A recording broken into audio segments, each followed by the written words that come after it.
اگر ہم دیکھتے ہیں نتیجے کے اعتبار سے جو سعودی عرب کے اندر ایک نقطہ نظر کی حکومت ہے، انہوں نے بڑے اسٹرکٹلی ریاست کے ذریعے اس کو وہاں پر نافذ کیا۔ اب مثلا دنیا بھر سے زائرین وہاں جاتے ہیں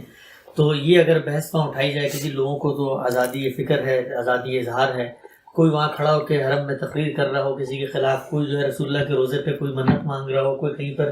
جو ہے وہ تعویذ لٹکا رہا ہو، تو انہوں نے ایک اسٹرکٹ ریاست کی سطح پہ قانون سازی کر کے اپنے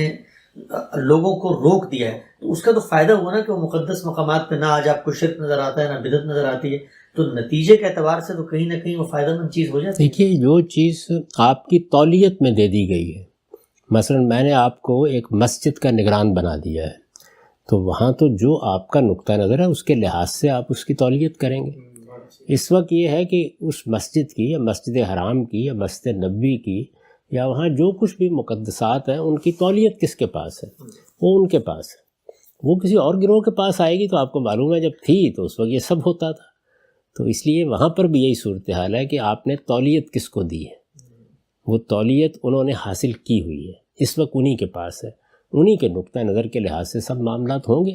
اور وہاں پر بھی یہ تو نہیں ہے کہ لوگوں کو وہ جزیات تک کسی چیز سے روک دیتے ہیں۔ ظاہر ہے ایک عمومی نوعیت کا کنٹرول یا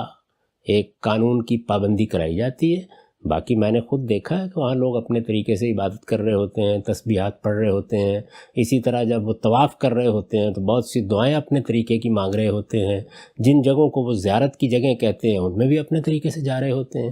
میں اس وقت اس پہ گفتگو نہیں کر رہا کہ انہوں نے کیا کیا اقدامات کیے ہیں اور وہ اقدامات سارے صحیح ہیں یا غلط، لیکن دونوں مسجدیں ان کی تولیت میں ہیں، تو مسجد جب آپ کی تولیت میں دی جاتی ہے، اس محلے کی بھی اگر آپ کو دے دی جائے تو پھر آپ تو اپنے نقطہ نظر کے مطابق ہی اس کو پاک صاف رکھیں گے ہر چیز۔